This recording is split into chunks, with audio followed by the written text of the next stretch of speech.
Bhagavate Namo Bhagavate Vasudeva. Hare Krishna, dear devotees, wanted to seek the blessings of Radha Madhav, Radha Shyam Sundar, Krishna Balaram, Bal Gopal, Nrsingadev, Jagannath Baladev Subhadra, Shishi Gaur Nitai, Tulsi Marani, Haridas Thakur, Guru Parampara, Guru Srila Prabhupada, Guru Maharaj, and the assembly devotees.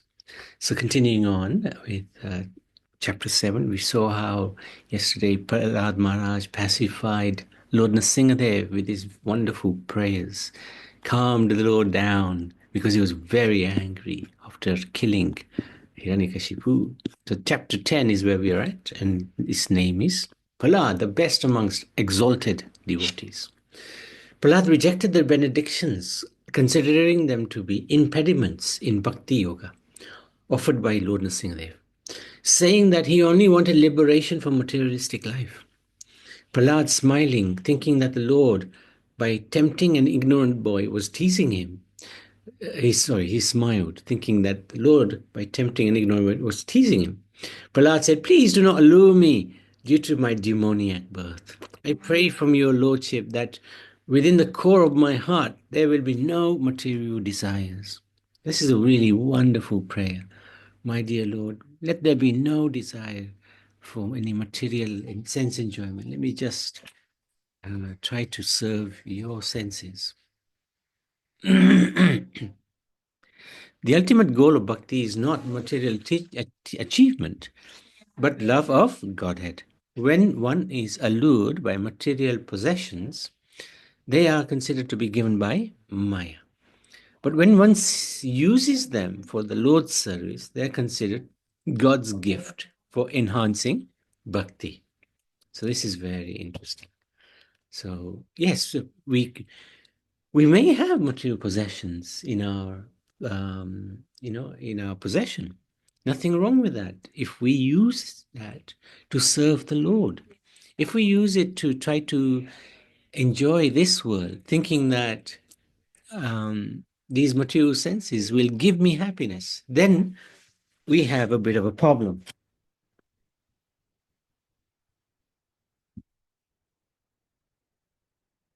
So the idea is that whatever we have, and whatever we have isn't going to be much because our resources are very limited.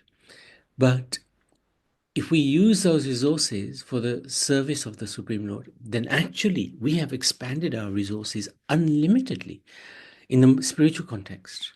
So this is the beauty. It's like Sudama, he had nothing. Right? But when he went to see Krishna, he went with some broken rice. And that meant the world to Krishna. He had nothing and he gave. I remember one devotee used to come to the mandir long, long time ago. And he was very poor. He had nothing. But every time he'd come, he'd give £5. Every time he'd come, he'd give £5. And to him, £5 was a lot. So it was very inspiring to see that. And we would tell him, "You don't have to give anything." He would say, "No, it's my duty. I have to sacrifice myself, my possessions." So that was a really amazing person. Similarly, a master who bestows benedictions upon his servant because of a desire to maintain a prestigious position as master is also not a pure master. But when a human being is able to give up all material desires in his mind and serve the Lord with bhakti, he becomes eligible to possess wealth and opulence like yours, my dear Lord. So in the hands of the devotee, wealth and opulence is not a detriment to that person because he's properly situated. So Lord Nrsingadev said, "Although you do not desire it, I order you to enjoy the kingdom of the demons for one day of Manu, equal to 27 yugas. That's 116.6 million years. That's a long time. At the same time, you should always hear messages about me and be absorbed in me. Don't worry about karma, as you are already a Jivan Mukti, already liberated in this very life. And at the end of this life, you will go back to Godhead. Anyone who remembers your activities and says your prayers will become free from the reactions of material activities. So this is really amazing. So anyway, the Lord did ask him again, what can I give you? I'd like to give you something. And Prahlad says, okay. He asked for only one benediction, that the Lord may forgive his sinful father. So this is the nature of the devotee. He's not envious, and he's actually very compassionate. So although Prahlad's father was cruel towards him, Prahlad bore no grudge against his father, and he still regarded him as his father. So he asked the Lord, my dear Lord, you have killed my father. Please forgive him. I know he's sinful, but forgive him. So previously, he had prayed for the deliverance of all people suffering in this world. But he wanted to hear from the Lord's own mouth that his father had been purified by his mercy. So this is another thing which Prahlad did, which this actually made the Lord cry. Because he said to the Lord, my dear Lord, you want to give me something? Okay. Give me everybody's sins. Because everybody is a lot. There are a lot of everybody's. There are a lot of souls. If you give me their sins and they come back to the spiritual world with you, you will enjoy more because there's so many of them. But there's only one of me. Let me remain here and take the burden of all these living entities. And the Lord, when he heard that request, he cried, my dear devotee, you are so compassionate, you're so amazing, you're so wonderful. Your compassion knows no bounds. You want to suffer, but you want everybody else to enjoy. Wow. So that was amazing. And then this request came. So the Lord replied, not only your father, but 21 generations of your fathers have been purified. My devotees are never jealous of anyone because they are attached to devotional service to me. You are the best example of all devotees. Whoever follows your example will become my pure devotee. So the Lord is saying, not just your father, but 21 generations of your family, they're already liberated. They're already, because you are a devotee, because of you. Now take charge of your father's kingdom by keeping your mind fixed upon me. A devotee is not obliged to follow the Vedic regulative principles. Why? Why is this the case? Because the Vedic regulative principles guide one to get closer or become a better human being. But the devotee is already beyond these Vedic principles. And essentially, the Vedic principles are to, in the most refined form, is to bring one closer to God. But the devotee is already very close to God. So he's not bound, duty bound to follow these regulative principles. He can behave in a way, whichever way he wants to please the Supreme. He can perform spontaneous bhakti yoga, which may not be prescribed in the Vedic literatures. But because he is performing activities which are pleasing to the Lord, they are considered to be higher than the Vedic principles. But still, he does follow these principles as a matter of etiquette to set an example for common people. However, his faith in this is in the Supreme Lord, and it's not in those rituals. This is very important. So, after performing the funeral rites for his father, Prahlad was then enthroned as the king of the demons. Lord Brahma prayed to Lord Nrsingadev, it is our good fortune that you have now killed this demon. So, the demigods were a little frustrated that Hiranyakashipu was so powerful. So this is come to big relief for the demigods. Because of the benedictions I gave him. So he knew the Lord was a little disturbed by the benedictions given. by Brahma to Hiranyakashipu. So he put it out in the open. Because of the benedictions I gave him, he became excessively proud and transgressed all the injunctions, destroying the Vedic system. Then the Lord replied, in the future, do not give any such benedictions to demons again. So Prahlad then worshipped the Lord, worshipped the demigods like Brahma and Shiva. So sometimes people say, oh, why are we giving respect to the demigods? They are subordinate to the Supreme Lord. Well, Prahlad is the gold standard of devotees. And guess what? In front of the Supreme Lord, he worshipped the demigods like Brahma and Shiva. So this is extraordinary. Then Brahma, along with Sukracharya and great saints, made Prahlad the king of the demons.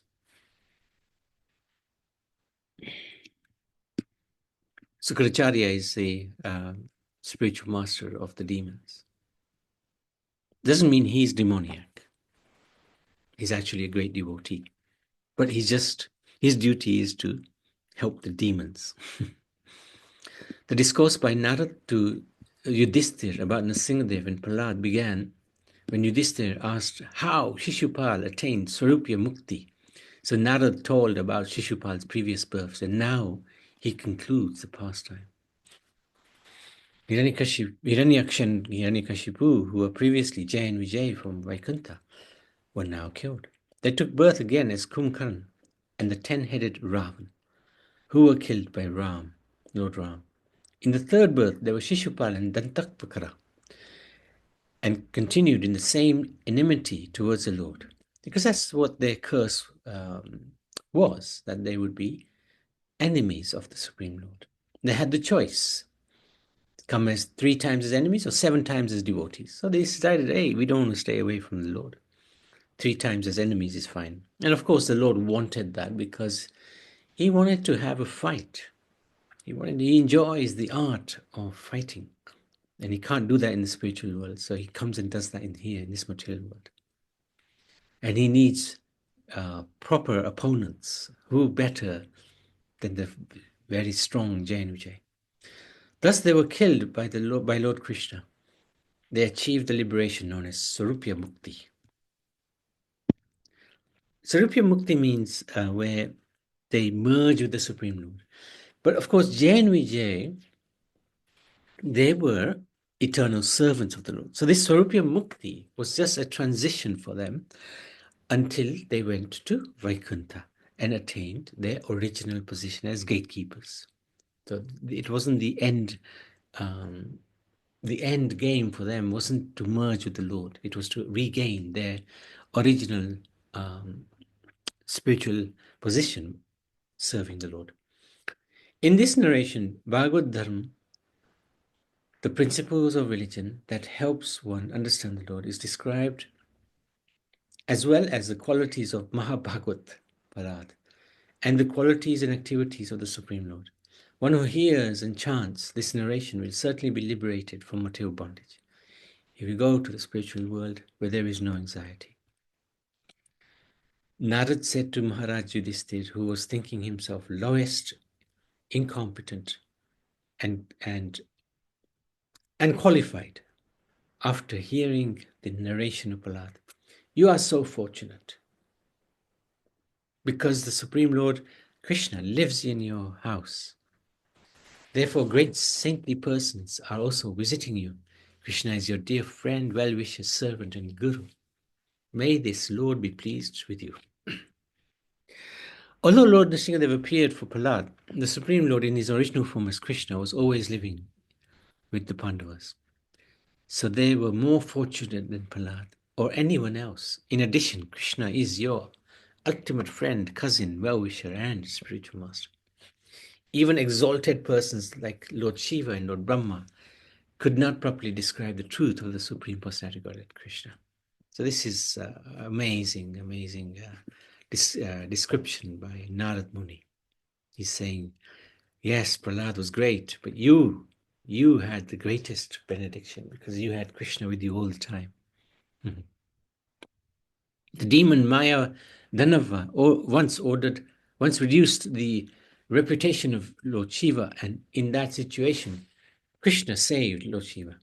Maya Dhanava made 3 invisible aeroplane cities made of gold, silver, and iron for the demons, who then used them to defeat the demigods.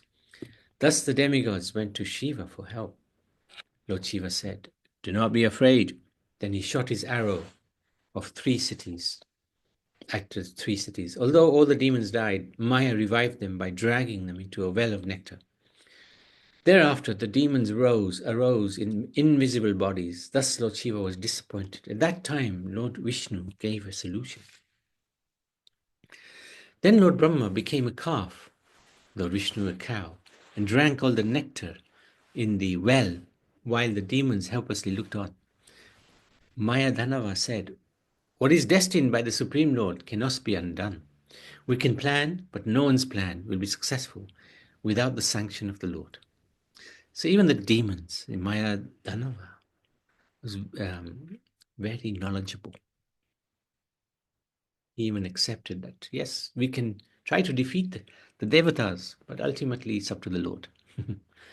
Then Lord Krishna equipped Lord Shiva with his own power and all necessary paraphernalia to fight. At noon, Lord Shiva shot arrows which set fire to all the cities and destroyed them. Thus, Lord Shiva is known as Tripurari.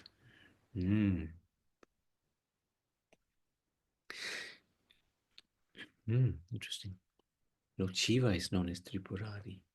Krishna appeared as a human being, yet he performed many uncommon and wonderful pastimes by his own potency. Everyone can be purified by his activities simply by hearing about them from the right source. Chapter 11, the perfect society. Okay. So now we're moving away from the pastimes of Lord Nrsimhadev. 4 social classes. The first 10 chapters of the 7th canto describe the pure inclination arising from unalloyed bhakti unmixed with material modes. The last 5 chapters describe the excellence of Varnashram. So we've got 5 chapters left, which describe how society is organized for material assistance. They describe Nishkam Karma Yoga as cause of inclinations for bhakti mixed with material modes. In the 11th chapter, Narad describes the duties of the normal varnas, the duties of women, and mixed varnas. So Yudhishthira inquires from Narad about Sanatan Dharma, eternal occupation of humans. Sanatan means that which remains after the result is achieved. It refers to bhakti yoga, which is not given up even after achieving prem. So yes, once we achieve love of Godhead, we don't give up bhakti. That is bhakti. It's synonymous. Varnashram Dharma, the social and spiritual duties of humans. So Varna is the social divisions and ashram are the spiritual divisions. The Supreme Being, the personality of Godhead, is the essence of Vedic knowledge, the root of all religious principles. Therefore, one should hear, chant, remember, and perform services to the Supreme Lord. The Lord is the cause and proof of Dharma, since He is the essence of Vedas. This means that without devotion to Him, Dharma cannot succeed. Satisfaction does not appear by bhakti mixed with karma, as much as it is obtained by pure bhakti and dharma. Dharma without bhakti cannot be accepted. 30. There are 30 general principles to be followed by all human beings. So these are principles of Sanatana Dharma: truthfulness, mercy, austerity, observing fast. In Kali Yuga, observing fast on certain days of the month, like Ekadashi. Bathing twice a day, tolerance, discrimination between right and wrong, control of the mind and senses, non-violence, celibacy, charity, reading of scriptures, simplicity, satisfaction, rendering service to the saintly persons, gradually taking leave of unnecessary engagements, observing the futility of the unnecessary activities of human society, remaining silent and grave, avoiding unnecessary talk, considering whether one is the body or soul, distributing food equally to all living entities, both man and animal. Seeing every soul, especially in the human form, as a part of the Supreme Lord, hearing about the activities, instructions given by the Supreme Personality of Godhead, chanting about these activities and instructions, always remembering these activities, instructions, trying to render service, performing worship of offering obeisances, becoming a servant, becoming a friend, surrendering one's whole self. The first 21 items in the above list assist our bhakti. The last 9 items are the core practice of direct devotional service. Narada has answered the question from Maharishi Yudhishthira about the Sanatana Dharma. Now he answers the question about Varnashram Dharma until the end of the 7th canto. Wow. Those who are Dvijas, Dvija means twice born, with the Brahman thread, basically. The Brahmanas, Kshatriyas, and the Vaishya, purified by the family traditions and their behavior, should worship the Lord, study the Vedas, give charity. They should follow the principles of 4 ashrams: Brahman, Kshatriya, Vaishya, Shudra. What are the occupational duties of the Varnas? So the Brahmins, they worship Krishna or the Supreme Lord. They teach others to worship. They study the Vedas, teach Vedas, accept charity, give charity. Kshatriyas should not accept charity, but he may perform the other 5. So the other 5 includes giving charity. He may perform, he is not allowed to levy taxes on Brahmins, but he may make his livelihood by levying minimum taxes, customs duties, penalties, fines upon the other subjects. Vaish, the mercantile community should always follow the directions of the Brahmins and engage in such occupational duties as agriculture, trade, protection of cows, and Shudra. And Shudras, the duty is to accept a master from the higher social order and engage in this service. There are alternative duties for Brahman, and this is from highest to lowest. The Vaishya's occupation of duty of agriculture, cow protection, trade. So Brahmins can do that. May depend on that which he receives without begging. They may beg in the paddy field every day. They may collect paddy left in the field or food grains left in the shops of grain dealers. In times of emergency, one may accept the following professions or duties. So Brahmins are very restricted. Collecting grains from the field, Rita Amrita, collecting without begging, Mrita, begging grains, Brahmata, tilling the ground, and Satya Amrita, trade. So they're allowed to trade. Engaging in the service of low-grade persons, however, is called Svavrita, the profession of the dogs. So they're not allowed to work for others.